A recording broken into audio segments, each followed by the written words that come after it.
Ronald Bato de la Rosa. Ito ay matapos na tawaging oportunista ng senador ang ilang kongresista na dating pinupuri ang anti-drug war ng Duterte administration. Subalit ngayon, anya'y iniimbestigahan at tinutuligsa na ito.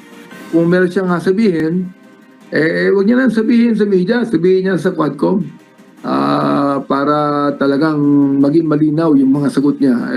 We are giving him the opportunity, no? Due process to, no? For him to air his side and for us to be able to know his feelings about this. Nananatili pa rin ang imbitasyon sa senador na dumalo ng pagdinig ng House Quad Committee at tiniyak ang pagpapairal sa interparliamentary courtesy. Ito ang dahilan kung bakit on the rescue ang isang senador ng mga Duterte na nadawit ang mga pangalan ni Pulong Manscarpio at ng kanyang economic advisor na si Michael Yang. So dito makita natin ang reaksyon ni Bato de la Rosa. Comsec, please administer the oath to Mr. Jimmy Guban. Do you swear to tell the truth and nothing but the truth in this congressional inquiry, so help you God? Thank you. Thank you, Comsec. I believe the members have already been given a copy of the affidavit of Mr. Guban, and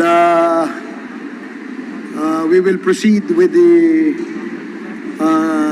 questioning.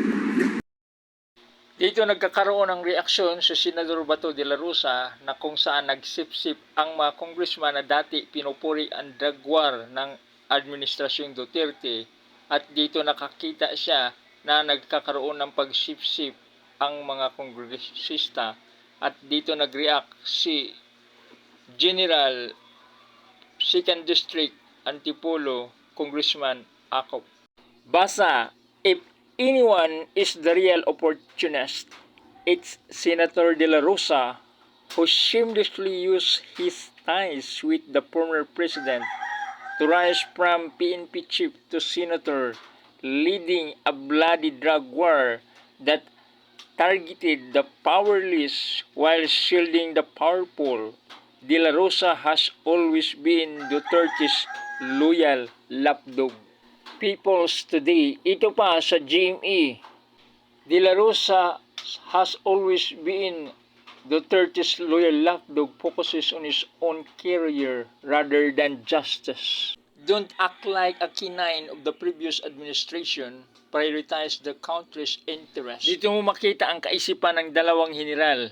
At alam natin na si Congressman Acop ay isang abogado, at ito si General De La Rosa ay talagang nagpagamit sa Duterte na alam naman niya ang pagpatay ay masama, kahit na sabihin natin mayroong ginagawang mga bagay na hindi nararapat, subalit hindi niya pinaparangalan ang demokrasya at ang human rights, at sinunod niya kung ano ang masama, kahit nga ay isang lapdog nga na kung saan tinitrin para lamang lumapa o kumain.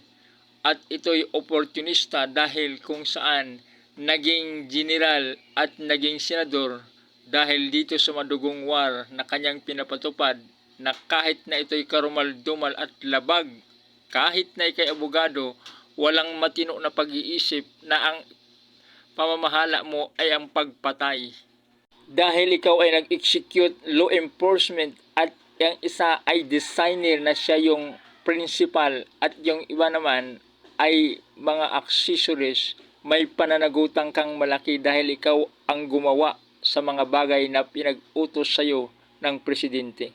Kung talagang humingi ka ng tawad kay General Attorney Acop, Congressman ng 2nd District, humingi ka ng tawad sa buong Pilipinas at sangbayanang Pilipino at magtestigo ka laban sa Duterte na ikaw ay napag-utusan lamang, at ako'y maniwala na ikaw ay totoong humingi rin na maging idol mo si General Acop.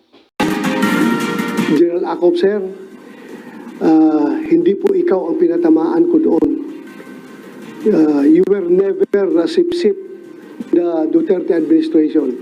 I never heard you sung praises for the war on drugs that we waged during the Duterte administration. Kaya nagtataka lang po ako, bakit ka nagre-react? Hindi po ikaw ang pinatamaan ko doon, sir. Yung iba po, yung iba, hindi po ikaw.